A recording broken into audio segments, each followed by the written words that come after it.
तो आज के इस नए वीडियो में आप सभी दोस्तों का फिर से एक बार तहे दिल से स्वागत है। जैसा कि हमने एनिमल किंगडम चैप्टर को शुरू किया था और वन बाय वन करके इसके टॉपिक्स को कवर करते जा रहे थे।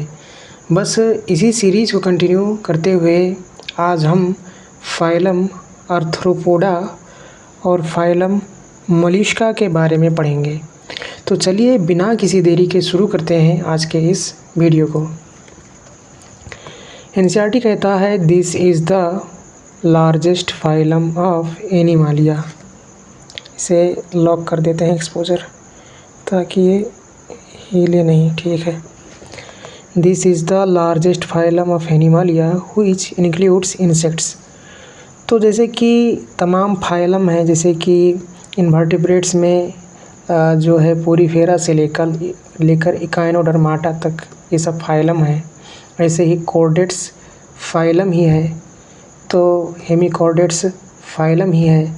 तो इस तरह से जो है तमाम फाइलम्स में इसे लार्जेस्ट फाइलम माना जाता है। अब लार्जेस्ट इसे क्यों कहा जाता है? क्योंकि इसमें जो है ज़्यादा ऑर्गेनिजम्स इंक्लूडेड हैं, ज़्यादा ऑर्गेनिजम्स हैं और इसमें ख़ास कर इंसेक्ट्स इंक्लूडेड हैं। ख़ास करके इंसेक्ट्स को इस फाइलम आर्थ्रोपोडा में इंक्लूड किया गया है। तो लार्जेस्ट फाइलम है और इंसेक्ट, इस दो लाइन को, इस दो वर्ड को आप अंडरलाइन कर सकते हैं, आपको ये स्टेटमेंट समझ में आ जाएगा। Over 2/3 of all named species on earth are arthropods. तो अभी तक जितने भी स्पीसीज़ के बारे में पता चल पाया है, जितने का नोमेनक्लेचर किया गया है, उनमें से 2/3 2/3 जो कि जिनका नाम हो चुका है, ऑल नेम्ड स्पीसीज, नामाकरण हो चुका है, नोमेनक्लेचर हो चुका है, ऐसे स्पीसीज़ का 2/3 2/3 तो सिर्फ आर्थ्रोपोड ही हैं। यानी कि फिर से अर्थ में मौजूद अभी नाम पा चुके जितने भी या फिर डिस्कवर्ड हो चुके जितने भी स्पीसीज़ हैं, उनमें से 2/3 तो सिर्फ आर्थ्रोपोड्स ही हैं। तो इतने ज़्यादा संख्या में जो ऑर्गेनिजम्स हैं वो आर्थ्रोपोड्स हैं, इसीलिए इसे लार्जेस्ट फाइलम कहा जाता रहा है। They have organ system level of organisation.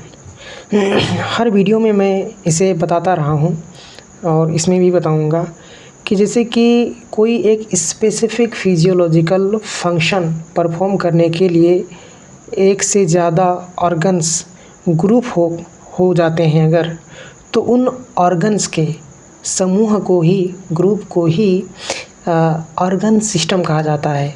और ऐसे एनिमल्स को organ system level of organisation showing animals कहा जाता है। तो सिमिलर फंक्शन परफॉर्मिंग ऑर्गन्स के ग्रुप को ही ऑर्गन सिस्टम कहा जाता है।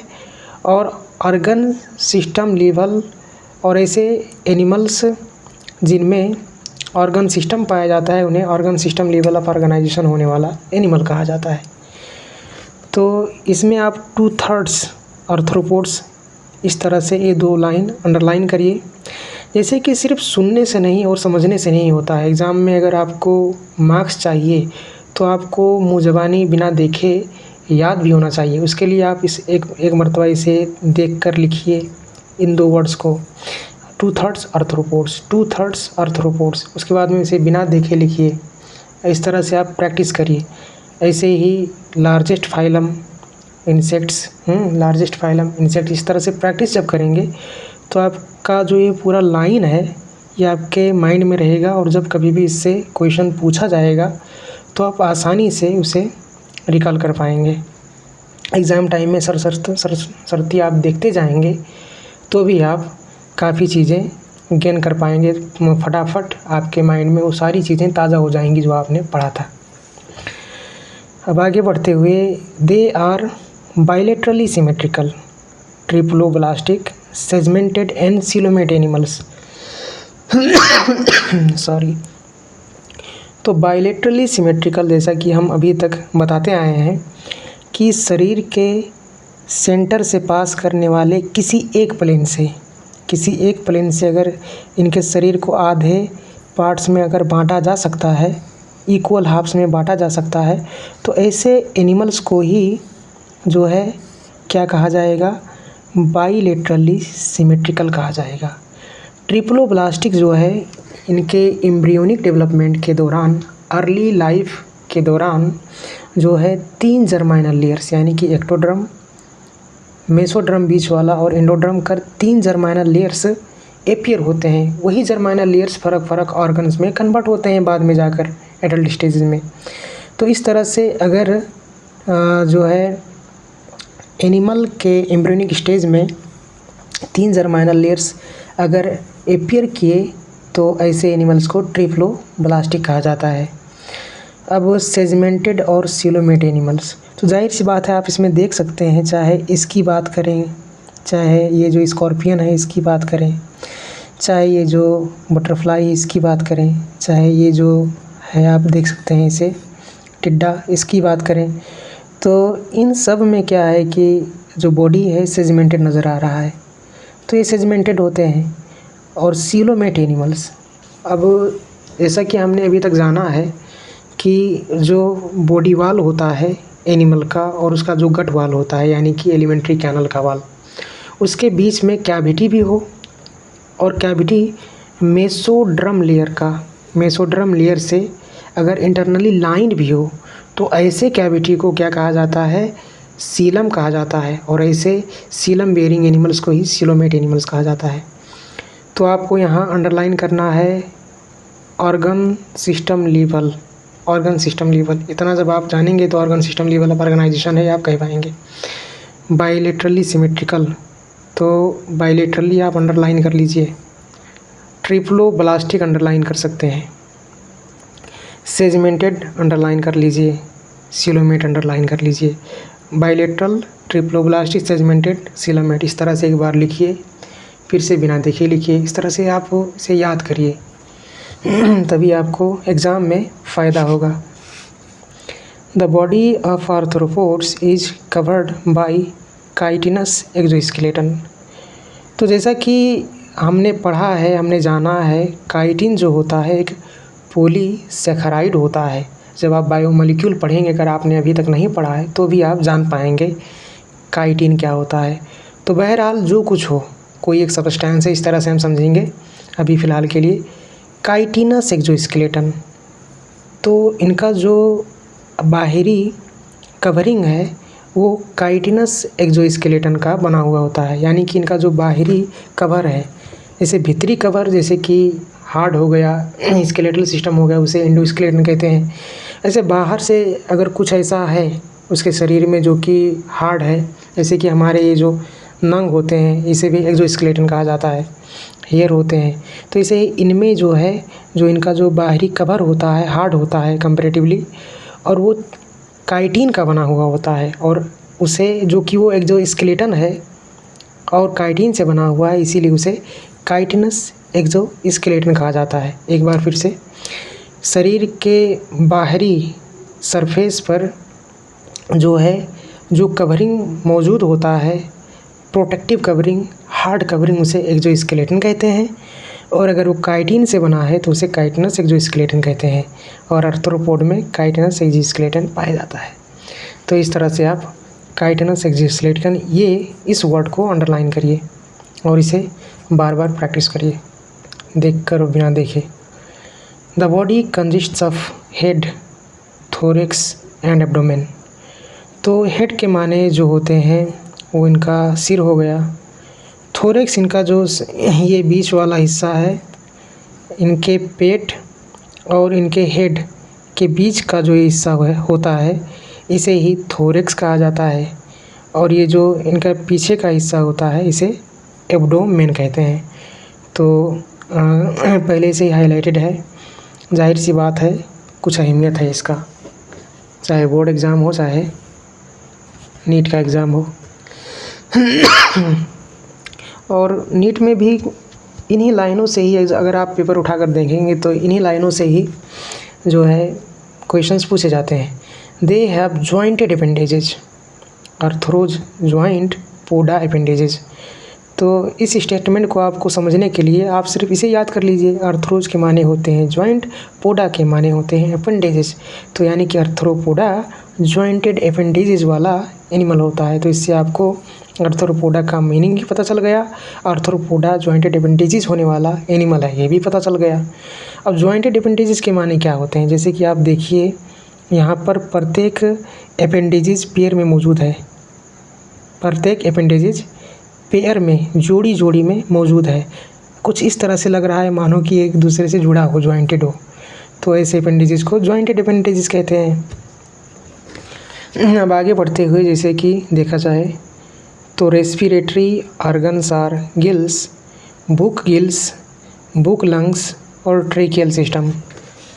तो जैसे कि जो ये गिल्स होता है, जैसे कि गिल्स तो हम देखे ही हैं कि नॉर्मली जैसे कि जो उसमें होता है फ़िश वगैरह में हम देखते हैं, तो कुछ उसी तरह से आप जो है अपने माइंड में एक पिक्चर बनाइए कि इनमें भी कुछ उसी तरह से यहाँ पर गिल्स होता है।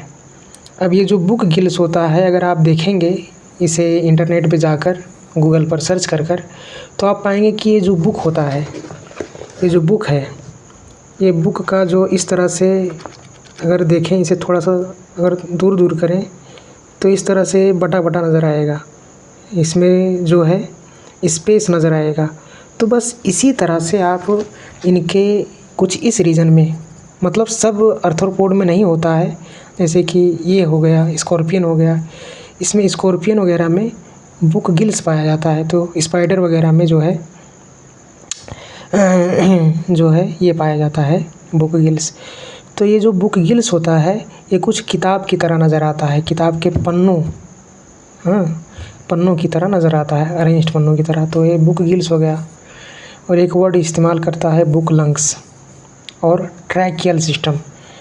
तो ट्रैकियल सिस्टम को बुक लंग्स भी कहा जाता है। अब ट्रेकिया की अगर बात की जाए, ट्रैकियल सिस्टम की, तो जैसा कि जब आप कॉकरोच चैप्टर को पढ़ेंगे तो आप जान पाएंगे कि कुछ जो है ट्रेकियल जो है ट्यूब लाइक स्ट्रक्चर्स होते हैं, जो कि उसके बॉडी के साइड में कुछ इस तरह से खुले हुए होते हैं कॉकरोच के। और जो ये कॉकरोच का बॉडी होता है, यहीं से ऑक्सीजन जो नेसेसरी है पहुंचता है। यानी कि ट्यूब वाला एक सिस्टम होता है, जिसमें ट्यूब के ज़रिए से जो है उनके सीलम तक और उसके बाद में उनके ज़रूरी सेल्स तक ऑक्सीजन पहुंचता है और कार्बन डाइऑक्साइड रिलीज आउट हो जाता है। तो ऐसे सिस्टम को जो कि ट्यूब से बना हो और तमाम ट्यूब्स के इस्तेमाल से बना हो और रेस्पिरेशन में मदद करे, वो इनमें पाया जाता है। जैसे कॉकरोच में पाया जाता है, आर्थ्रोपोड्स में भी। तो उसे क्या कहते हैं, ट्रैकियल सिस्टम कहते हैं, या फिर उसे बुक लंग्स भी कहा जाता है। अब सर्कुलेटरी सिस्टम की अगर बात की जाए तो ये जब ओपन टाइप, तो जैसा कि हमने प्रीवियस वीडियो में जाना था कि ओपन टाइप अगर हार्ट से ब्लड जो है ब्लड वेसल्स के माध्यम से अगर शरीर भर में पंप किया जा रहा है, तो ऐसे किस्म के सर्कुलेटरी सिस्टम को क्लोज्ड सर्कुलेटरी सिस्टम कहा जाता है। अगर जो है ब्लड से जो है हार्ट से जो है ब्लड डायरेक्टली सीलम नाम के कैविटी में चला जा रहा है, कोई ब्लड वेसल का इस्तेमाल ही नहीं हो रहा है, और वहीं से जो है उसमें बात कर रहे हैं जो सेल्स हैं, वो अपना ऑक्सीजन मतलब अपना जो न्यूट्रिएंट्स हैं वहीं से अगर पा रहे हैं, जो कुछ भी उसका फंक्शन होता है ब्लड का, वो सब कर पा रहा है बिना टिश्यूज़ के, बिना ब्लड वेसल्स के इस्तेमाल के। अगर ब्लड जो है ट्रांसपोर्टेड किया जाता है, पंप किया जाता है, तो ऐसे शरीर भर में पहुंचाया जाता है। तो ऐसे सिस्टम को ही, सर्कुलेटरी सिस्टम को ही क्या कहते हैं, ओपन टाइप। तो आप सिंपली ओपन टाइप को अंडरलाइन करिए, आपके जहन में ये चीज़ आ जाएगा कि सर्कुलेटरी सिस्टम का बात कर रहा है। ओपन टाइप को आप रिपीट करिए, प्रैक्टिस करिए। इसके बाद में गिल्स, बुक गिल्स, और उसके बाद में ट्रेकियल सिस्टम, ये तीन चीज़ आप लिख कर नोट करिए और प्रैक्टिस करिए, या फिर अंडरलाइन कर लीजिए किताब में। Sensory organs like antenna, eyes, compound and simple, statocysts और बैलेंसिंग ऑर्गन्स आर प्रेजेंट। तो एंटीना, जाहिर सी बात है, हम सबको मालूम है कि ये जो स्ट्रक्चर होता है इसे सेंसरी स्ट्रक्चर को ही क्या कहते हैं, एंटीना कहा जाता है। इसके बाद में आइज कंपाउंड टाइप का भी हो सकता है, सिंपल टाइप का भी हो सकता है। तो सिंपल और कंपाउंड आइज में क्या फ़र्क होता है? जैसे जो सिंपल आइज होता है वो एक होता है, वही कंप्लीट पिक्चर बनाता है, जबकि कंपाउंड जो आइज होते हैं, जैसे नाम में ही क्या है, कंपाउंड, जैसे कि हम पढ़ते थे सिंपल लीफ और कंपाउंड लीफ। तो सिंपल के माने उसमें एक ही है, कंपाउंड के माने तमाम सिंपल बनकर बना है, मिलकर बना है। तो ये मानो एक पार्ट है, ये दूसरा पार्ट है, कुछ टाइल की तरह। इस तरह से अगर वो जो है छोटे छोटे पार्ट्स अगर अरेंज होकर अगर आइज बनाते हैं और हर एक पार्ट के पास अब खूबी है कंप्लीट इमेज बनाने की, तो इस तरीके के जो मोजाइक टाइल्स की तरह से अरेंज होकर बनने वाले जो आइज होते हैं उन्हें ही क्या कहा जाता है, कंपाउंड आइज कहा जाता है। कभी कभार जब आप उसके टिड्डे के आँख को नज़दीक से देखेंगे तो आपको छोटे छोटे पार्ट्स में बटा हुआ नज़र आएगा, तो उसे ही कंपाउंड आइज कहते हैं। कहाँ गए, यहाँ है। और इनमें से कुछ ऐसे भी होंगे जिनके सिंपल आइज हैं, तो आपको जनरली अंडरलाइन करना है एंटीना। उसके बाद में आइज अंडरलाइन करिए और कंपाउंड अंडरलाइन कर लीजिए, क्योंकि मैक्सिमम में कंपाउंड पाया जाता है। पूछेगा तो ये नहीं पूछेगा कि सिंपल किस में पाया गया है, सिंपल में और चीज़ होंगे और एनिमल्स का है, इसका खास करके जो आर्थ्रोपोड्स हैं उनमें कंपाउंड ही पाया जाता है। अब स्टैटोसिस्ट्स और बैलेंसिंग ऑर्गन्स आर प्रेजेंट। तो सिंपली जैसे इंसान में बैलेंसिंग ऑर्गन्स होता है, जैसे कि उसके इंटरनल ईयर में जो बैलेंसिंग स्ट्रक्चर मौजूद होता है, बस इसी तरह इनमें भी इनके बॉडी को बैलेंस करने के लिए जो ऑर्गन होता है उसे स्टैटोसिस्ट कहते हैं। तो स्टैटोसिस्ट पर अंडरलाइन कर लीजिए और बैलेंसिंग ऑर्गन पर अंडरलाइन कर लीजिए और इसे प्रैक्टिस करिए। Excretion takes place through malpighian tubules. तो वंस अगेन जब आप कॉकरोच चैप्टर को पढ़ेंगे तो इन छोटे छोटे अंदरूनी स्ट्रक्चर्स को काफ़ी अच्छे से देख पाएंगे और समझ पाएंगे कि ट्यूब की तरह, मानो सपोज ये एलिमेंट्री कैनल है, यानी कि उनका गट है, तो यहाँ से छोटे छोटे ट्यूब्स की तरह से स्ट्रक्चर्स इस तरह से निकले हुए होते हैं, जो कि उनके इर्द गिर्द के सीलम से क्या करते हैं, सीलम में जैसे कि रेस्पिरेटरी वेस्ट भी है और नाइट्रोजिनस वेस्ट भी है, तो उस सीलम से वो क्या करते हैं, नाइट्रोजिनस वेस्टेज और ज़रूरी वेस्टेज वो एब्जॉर्ब करते हैं और गट में उसे पावर कर देते हैं, जो कि बाद में एनस के ज़रिए से निकल जाता है।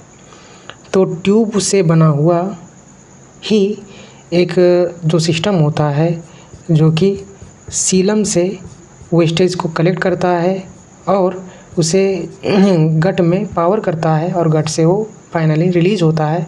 तो इसे ट्यूबुल्स के सिस्टम को ही मालफिजियन ट्यूबुल्स कहा जाता है। तो एक्सक्रीशन, मालफिजियन ट्यूबुल्स, आप इस दो वर्ड को अंडरलाइन कर लीजिए और प्रैक्टिस करिए। दे आर मोस्टली डायोइशियस कहा जाए या फिर यूनिसेक्सुअल कहा जाए। तो यूनिसेक्सुअल या फिर डायोइशियस के क्या माने होते हैं, यानी कि इनमें जो सेक्सेज होते हैं वो सेपरेटेड होते हैं। ये मेल बटरफ्लाई है, ये फीमेल बटरफ्लाई है, ये मेल ग्रास होपर है, लोकस्ट है, ये फीमेल लोकस्ट है। इस तरह से सेक्सेज बटे हुए होते हैं, अर्थोम की तरह एक ही में मेल ऑर्गन भी हो, फीमेल ऑर्गन भी हो, हार्माफ्रोडाइट हो या फिर मोनाइशियस हो, ऐसा नहीं होता। Fertilisation is usually internal. तो ह्यूमन ही की तरह इनमें भी फर्टिलाइजेशन इंटरनल ही होता है, यानी कि फीमेल में स्पर्म को इंसेमिनेट किया जाता है मेल पार्टनर द्वारा और वहाँ पर जाइगोट बनता है और इसके बाद में further growth. They are mostly इनमें एग बनता है, egg. They are mostly oviparous, यानी कि वो एग्स ले करते हैं, अंडे देते हैं। जैसे कि पहले फर्टिलाइजेशन हुआ, जाइगोट बना, अब जाइगोट बनने के बाद में जो है वो एग्स बनाएगा और वही एग्स जो है बाहर उनके फीमेल के शरीर से निकलेगा। तो ये ओवीपैरस होते हैं जो एग्स बनाकर जन्म देते हैं। अब इसके बाद में डेवलपमेंट में भी डायरेक्ट और इनडायरेक्ट कहा जाता है। तो अभी तक के वीडियोज़ में हमने जाना था कि डायरेक्ट का डेवलपमेंट का माने ये होता है जैसे कि जिस फॉर्म में जो है योंग बाहर निकला, दुनिया में आया, बस वो एडल्ट स्टेज में पहुंचते पहुंचते भी अगर उसी फॉर्म में रह जा रहा है तो इस तरह के डेवलपमेंट को ही डायरेक्ट डेवलपमेंट कहा जाता है। लेकिन अगर लाइफ डेवलपमेंट प्रोसेस के दौरान अगर फ़र्क फॉर्म्स में उसकी फ़र्क फॉर्म्स में वो नज़र आता है तो ऐसे डेवलपमेंट को इनडायरेक्ट डेवलपमेंट कहते हैं। या फिर थ्रू मेनी लार्वल स्टेजेस, तमाम लार्वल स्टेजेस को पार करते हुए जिसमें वो फ़र्क शेप का हो जाता है, फ़र्क फॉर्म का हो जाता है, एडल्ट से यानी कि मुख्तलिफ रहता है। तो इस तरह से लाइफ में फ़र्क फॉर्म्स में को दिखाते हुए फ़र्क लार्वल स्टेजेस को पार करते हुए अगर एडल्ट स्टेज तक पहुंचता है तो ऐसे डेवलपमेंट को ही इनडायरेक्ट डेवलपमेंट कहा जाता है। अब फाइनली एनसीईआरटी की लाइन बताती है। अब तो आपको जैसे कि ओवीपैरस अंडरलाइन करिए, उसके बाद में डायरेक्ट या फिर इनडायरेक्ट अंडरलाइन कर लीजिए, आपको ऑटोमेटिकली समझ में आएगा कि डेवलपमेंट का बात कर रहा है। फर्टिलाइजेशन के ताल्लुक से इंटरनल आप अंडरलाइन कर लीजिए। तो इकोनॉमिकली इम्पोर्टेंट इंसेक्ट्स, तो जो शहद होता है, शहद के लिए, हनी बी के लिए एपिस यानी कि मधुमक्खी, सिल्क वर्म बॉम्बिक्स नाम से पहचाना जाता है। तो जाहिर सी बात है इसे सिल्क मिलता है जो कपड़े में इस्तेमाल किया जाता है, रेशम। लेसिफर है, लेसिफर एक लैक इंसेक्ट कहा गया, तो इससे कुछ बनता है लैक नाम का चीज़। तो इस तरह से ये जो हैं इकोनॉमिकली भी इस्तेमाल किए जाते हैं, इनका कुछ फ़ायदा है। अब वेक्टर्स की बात की जाए तो वेक्टर्स सिंपली ऐसे ऑर्गेनिजम्स को कहा जाता है जो कि किसी पैथोजेनिक माइक्रो ऑर्गेनिज्म को ट्रांसमिट करते हैं, उन्हें सारते हैं। तो एनोफिलिस मस्कीटो मलेरिया वगैरह करता है, क्यूलेक्स हो गया, उसके बाद में एडीज़ हो गया, येलो फीवर करता है। तो इस तरह के जो मस्कीटोज़ हैं इन्हें वेक्टर्स कहा गया। तो आप वेक्टर्स का अंडरलाइन करिए, एनोफिलिस, क्यूलेक्स और एडीज़ को अंडरलाइन कर लीजिए। इसके बाद में जैसे कि ग्रीगेरियस पेस्ट लिखा हुआ है। ग्रीगेरियस के माने होते हैं कि एक सोशल टाइप का जो है ग्रुप में चलने फिरने वाला। तो आप देखे होंगे टिड्डियों को कि वो जो होते हैं लोकस्ट जो होते हैं, या फिर लोकस्टा जो होता है, scientific name लोकस्टा, English name locust. तो ये जो ग्रीगेरियस होते हैं ये ग्रुप बनाकर चलते हैं, लोकस्ट ग्रुप बनाकर चलते हैं, उड़ते हैं। तो इस तरह से ग्रीगेरियस पेस्ट है। से हनी बी है तो ये भी एक ग्रीगेरियस ही पेस्ट है। लिविंग फोसाइल में लिखा गया है ल्यूमुलस या फिर किंग क्रैब। तो आप इसका जो फ़ोटो है वो देख सकते हैं। अच्छा, इन्हें लिविंग फोसाइल क्यों कहा जाता है? जैसे फोसाइल के माने तो वो होते हैं जो कि थे, अब उनके बचे कुचे ही हैं, फोसाइल उन्हें कहा जाता है। लेकिन ऐसा कोई एनिमल हो जिनमें उनकी खूबियाँ पाई जाएँ, उनका फॉर्म या फिर उनका मोहड़ा पाया जाए, उन जैसा वो नज़र आए जैसा कोई था, अब उनका रेमिनेंट्स पाया जा रहा है, अब उनका बचा कुचा पाया जा रहा है। ऐसा जो है किसी एनिमल्स में अभी फ़िलहाल जीवित एनिमल्स में अगर नज़र आता है, उनके कुछ कैरेक्टर्स जो कि अब नहीं हैं, तो ऐसे एनिमल्स को लिविंग फोसाइल कहा जाएगा। तो किंग क्रैब एक लिम्यूलस एक लिविंग फोसाइल है। अब आगे बढ़ते हुए हम बात करेंगे फाइलम मोलस्का के बारे में। तो आप यहाँ से पहले देख लीजिए, जैसे ये लोकस्ट है, ये बटरफ्लाई है, स्कॉर्पियन है, प्रॉन है, झींगा मछली। This is the second largest animal phylum, figure 4.13। Figure 4.13 में दिखाए गए एनिमल्स जो हैं ये सेकेंड लार्जेस्ट फाइलम बनाते हैं। अब जो कि आर्थ्रोपोडा जो था उसे लार्जेस्ट फाइलम माना गया था, क्योंकि 2/3 जो कि नेम्ड स्पीसीज़ हैं दुनिया के, वो आर्थ्रोपोड्स ही हैं। उन्हें आर्थ्रोपोड्स में ही कैटेगराइज किया गया है। उनमें आर्थ्रोपोड्स की जैसे ही खूबियाँ पाई गई। ऐसे ही इसके बाद में सबसे ज़्यादा स्पीसीज़ मोलस्का फाइलम में रखे गए हैं। तो मोलस्का को सेकेंड लार्जेस्ट फाइलम कहा गया। तो सेकेंड लार्जेस्ट आप अगर अंडरलाइन करेंगे तो आपको ये पूरा स्टेटमेंट आ जाएगा। मोलस्कस आर टेरेस्ट्रियल और एक्वाटिक, मेरीन और फ्रेश वाटर। तो जनरली जो ये सब होते हैं पीला वगैरह, इन्हें हम देख रहे होते हैं, पानी में पाए जाते हैं और ये चलते चलते जो है टेरेस्ट्रियल पार्ट्स में भी, लैंड में भी चले आते हैं। तो आप टेरेस्ट्रियल और एक्वाटिक इन दो वर्ड्स को अंडरलाइन करिए। और एक्वाटिक में भी अब जैसे कि ये आप ऑक्टोपस देख रहे हैं, हम सबको लगभग आइडिया होगा इस बारे में कि जो ऑक्टोपस होता है, डेविल फिश होता है, ये समुद्र में पाया जाता है। तो इस तरह से जो मेरीन यानी समुद्री भी हो सकते हैं, अगर एक्वाटिक मोलस्क की बात की जाए तो समुद्री भी हो सकते हैं, और फ्रेश वाटर में भी, पोंड्स वगैरह में, लेक्स वगैरह में, रिवर्स वगैरह में भी पाए जा सकते हैं। और जो फ्रेश वाटर में पाए जाते हैं उनको हमने अक्सर देखा है कि वो ज़मीन पर भी चले आते हैं। तो टेरेस्ट्रियल भी हैं। तो टेरेस्ट्रियल और एक्वाटिक में भी मरीन और फ्रेश वाटर को आप अंडरलाइन करिए और लिखकर प्रैक्टिस करिए। Having an organ system level of organisation. तो जैसा कि हमने प्रीवियस में समझा कि अगर सिमिलर फंक्शन परफॉर्मिंग ऑर्गन्स की ग्रुप है तो उसे ही ऑर्गन सिस्टम कहा जाता है, और ऐसे ऑर्गेनिज्म को organ system level of organisation showing animals कहा जाता है। तो आप फिर से ऑर्गन सिस्टम को अंडरलाइन करिए। They are bilaterally symmetrical. हमने जाना था कि ये बायलेटरली सिमेट्रिकल होते हैं।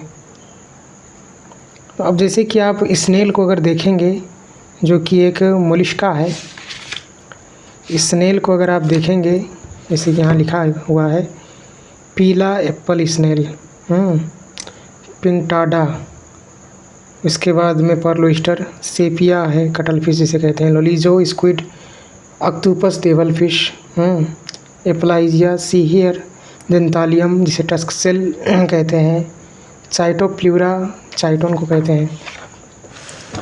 तो एनसीईआरटी कहता है कि ये जो होते हैं बायलेटरली सिमेट्रिकल होते हैं। तो अगर आप स्नेल को देखेंगे, इसको मत देखिए, स्नेल को के शरीर को अगर देखेंगे जो इस में होता है, बाद में निकलता है, तो आप पाएंगे कि अगर उसके सेंटर से अगर पास कराया जाए एक प्लेन को, तो उनके बॉडी को इक्वल हाफ्स में डिवाइड कर देगा। तो इस तरह से जो होता है ये बायलेटरली सिमेट्रिकल होता है। ट्रिप्लोब्लास्टिक, इनके जो एम्ब्रियोनिक स्टेज के दौरान में भी 3 जर्माइनल लेयर्स पाए जाते हैं, बस उसी तरह जिस तरह आर्थ्रोपोडा में पाए गए हैं। सीलोमेट होते हैं बस उसी तरह जिस तरह से आर्थ्रोपोड सीलोमेट्स होते हैं।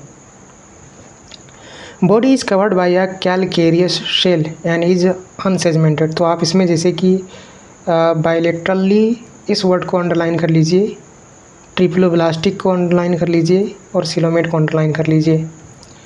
और बार बार जब आप इस चीज़ को प्रैक्टिस कर लेंगे तो जब एग्ज़ाम टाइम में आप सरसरती देखेंगे तो आपको बहुत फास्ट वो चीज़ जो आपने समझा है और आपको आपने याद भी किया था, वो चीज़ आपको रिकल हो जाएगा। तो इस तरह से आप करिए। Body is covered by calcareous shells. यहाँ वर्ड इस्तेमाल किया गया कैलकेरियस, यानी कि कैल्शियम से संबंधित, कैल्शियम कार्बोनेट या फिर कैल्शियम कंपाउंड से बना हुआ इनका जो आउटर कवरिंग होता है, शेल होता है। अब जैसे कि आप इस सेल को देख सकते हैं, ये कैलकेरियस शेल से बना है। And is unsegmented with a distinct head, muscular foot and visceral hump. इनका जो शरीर होता है आप देख सकते हैं कि कहीं से भी सेगमेंटेड नहीं नज़र आ रहा है, टुकड़ों टुकड़ों में बटा हुआ नहीं नज़र आ रहा है। ऐसे ही जब आप स्नेल को देखेंगे जो कि हमारे इर्द गिर्द ज़्यादा आसानी से नज़र आता है, तो आप उसके शरीर में देखेंगे कि उसका शरीर बटा हुआ नहीं होता, यानी कि सेगमेंटेड नहीं होता है आर्थ्रोपोड की तरह। तो आप इस अनसेगमेंटेड पे जो है अंडरलाइन करिए, कैलकेरियस शेल पे अंडरलाइन करिए। और बॉडी पर अंडरलाइन करिए। तो बॉडी कैलकेरियर शेल अनसेगमेंटेड, उसके बाद में हेड होता है। अगर आप देखेंगे अच्छे से तो इंटरनेट पर, गूगल पर आप देख सकते हैं कि जो नीचे वाला पोर्शन होता है उसे मस्कुलर फूट कहते हैं। उसके ऊपर जो उठा हुआ एक रीजन होता है उसे विसेरल हम्प कहा जाता है और आगे के रीजन को हेड कहा जाता है। तो body, calcareous shell, unsegmented, head, muscular foot, visceral hump, इस तरह से आप इसे लिख लीजिए और बार बार प्रैक्टिस करिए आगे बढ़ने से पहले। A soft and spongy layer of skin forms a mantle over the visceral hump. ये जो विसेरल हम्प होता है इसके ऊपर ही, विसेरल हम्प के ऊपर ही मैंटल नाम का एक स्किन जो है पाया जाता है। और एक ये सॉफ्ट स्पॉन्जी होता है, यानी कि मेंटल जो होता है ये कैसा स्किन का लेयर होता है, सॉफ्ट और स्पॉन्जी, यानी कि अगर आप छुएंगे तो कुछ इस तरह से, वो जिस तरह से वो होता है ना, फॉर्म होता है, बस उसी तरह से आपको महसूस होगा। तो ऐसी चीज़ को सॉफ्ट स्पॉन्जी कहा जाता है। तो ये जो मेंटल नामक जो लेयर है जो कि विसेरल हम्प के ऊपर पाया गया है, ये सॉफ्ट और स्पॉन्जी होता है। तो आप इस तरह से अंडरलाइन करिए, soft spongy skin, soft spongy skin, उसके बाद में मेंटल, उसके बाद में ओवर विसेरल हम्प। तो आपको मोटा मोटी आइडिया हो जाएगा कि विसेरल हम्प के ऊपर मेंटल है, मेंटल नामक लेयर है जो कि एक्चुअली एक सॉफ्ट स्पॉन्जी स्किन होता है। इसे बार बार आप प्रैक्टिस करिए। The space between the hump and the mantle is called the mantle cavity in which feather like gills are present. तो जैसे कि हमने समझा कि जो मेंटल नामक स्किन है विसेरल हम्प के ऊपर पाया जाता है, कुछ इस तरह से। ये मानो अगर विसेरल हम्प है, ये मस्कुलर फूट है, आगे इनका हेड होगा, तो इसके ऊपर मेंटल नामक ये स्किन का लेयर है। तो इन दोनों के बीच में जो गैप है, जो स्पेस है, जो कैविटी है, उसे ही क्या कहते हैं, उसे ही मेंटल कैविटी कहते हैं। तो जिसमें गिल्स पाए जाते हैं, और ये गिल्स किस तरह से नज़र आते हैं, फीदर लाइक। अब फीदर तो हम सब ने देखा है, जो फीदर होता है एक पक्षी का, कुछ इस तरह से होता है। तो बस इसी में जो है एयर पास आउट होता है। तो इनका जो ये गिल्स होता है रेस्पिरेटरी ऑर्गन कहलाता है, और ये फीदर जैसा होता है। तो फीदर लाइक गिल्स लिख लीजिए, और बिटवीन हम्प मेंटल कैविटी लिख लीजिए। बिटवीन हम्प और मेंटल अंडरलाइन करिए, और इसे मेंटल कैविटी कहते हैं। ये आपको अंडरलाइन हो जाएगा। इसके बाद में फीदर लाइक गिल्स अंडरलाइन कर लीजिए। तो आपको एक मोटा मोटी आइडिया होगा कि बिटवीन हम्प मेंटल कैविटी जिसमें फीदर लाइक गिल्स हैं। They have respiratory and excretory functions. तो जैसा कि जो ये गिल्स हैं जो कि विसेरल हम्प और मेंटल के बीच में मौजूद हैं, ये रेस्पिरेशन में भी मदद करते हैं और एक्सक्रीशन में भी मदद करते हैं। जो इनका वेस्टेज है वो वेस्टेज निकालने में भी मदद करते हैं, और रेस्पिरेशन में यानी ऑक्सीजन लेने और कार्बन डाइऑक्साइड जैसे वेस्टेज को निकालने में मदद करते हैं। तो रेस्पिरेटरी एक्सक्रेटरी फंक्शंस, एक्सक्रेटरी, इन दो वर्ड्स को आप अंडरलाइन कर लीजिए, और जब पढ़िएगा तो इसे यहाँ से लेकर यहाँ तक जितना अंडरलाइन किया है साथ में पढ़िएगा, तो एक कंप्लीट मीनिंग निकलेगा। The interior head region has sensory tentacles.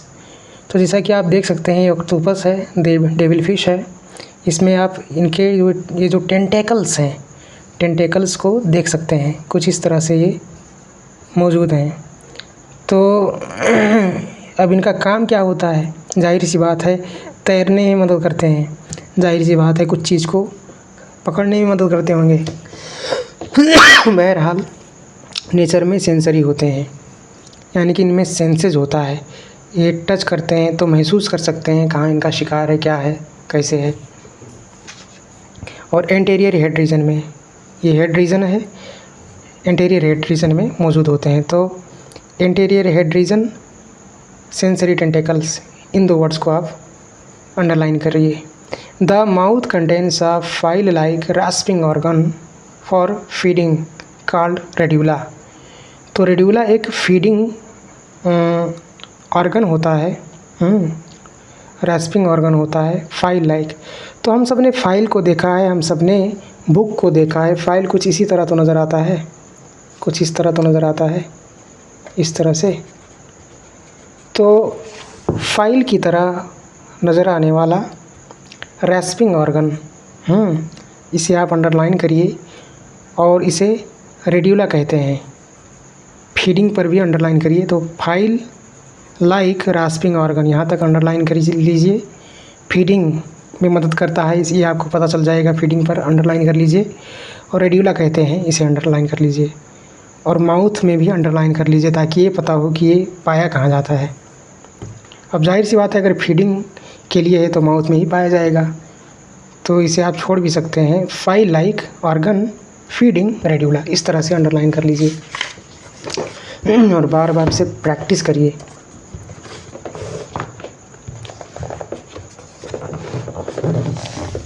अब जैसे कि दे आर डायोशियस, तो जैसा कि हमने आर्थ्रोपोडा में देखा कि वो भी क्या होते हैं, डायोशियस होते हैं। यानी कि ये मेल ऑक्टोपस है, ये फीमेल ऑक्टोपस है। इस तरह से इनमें सेक्सेस सेपरेटेड होते हैं, यूनिसेक्सुअल्स होते हैं। ये एक ही में दोनों ऑर्गन्स नहीं होते, एक ही इंडिविजुअल में दोनों ऑर्गन्स नहीं पाए जाते।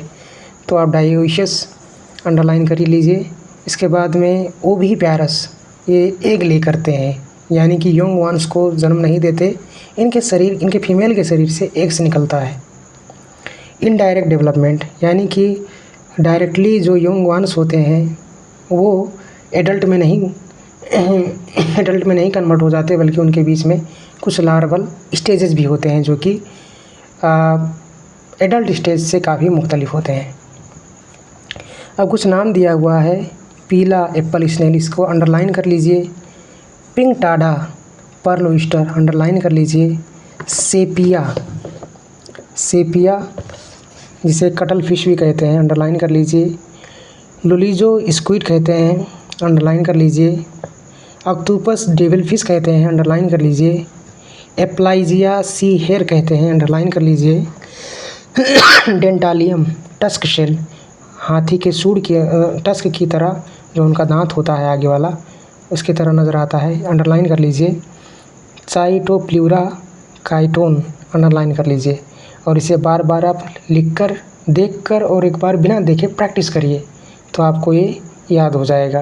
एग्ज़ाम टाइम में आप सरसरती अगर देख लेंगे, एक बार कोशिश कर लेंगे, तो ये आपको रिकल हो जाएगा। अगर आप देखना चाहते हैं कि ये पीला जो है पिंक टाडा कैसा दिखता है, तो पिंक टाडा लिखकर सर्च करिए। सेपिया कैसा दिखता है, कटल फिश देख लीजिए आप। लोलिजो कैसा दिखता है, ऑक्टोपस देख चुके हैं। सी एप्लाइजिया कैसा दिखता है देख लीजिए। ये जो टस्क शेल है कैसा दिखता है। चाइटोन किस तरह से दिखता है आप देख सकते हैं। वरना एग्ज़ाम पॉइंट ऑफ व्यू से अगर पढ़ रहे हैं तो ये आप सिर्फ याद कर लेंगे, लिख कर प्रैक्टिस कर लेंगे तो वही काफ़ी है। इंसान हर चीज़ तो नहीं समझ सकता है या फिर जान सकता है। इन्हीं चीज़ों के ताल्लुक़ से तमाम ऐसी चीज़ें होंगी जो कि अभी डिस्कवर ही नहीं है। तो बस इल्म एक समंदर है, जितना हमें ज़रूरी है उतना हम लेते हैं। तो आज के लिए इतना ही इस वीडियो में। अगर आपको कोई डाउट हो या फिर कोई सजेशन हो जो आप देना चाहते हैं तो ज़रूर कमेंट कर बताएं। अभी के लिए इतना ही। Thank you.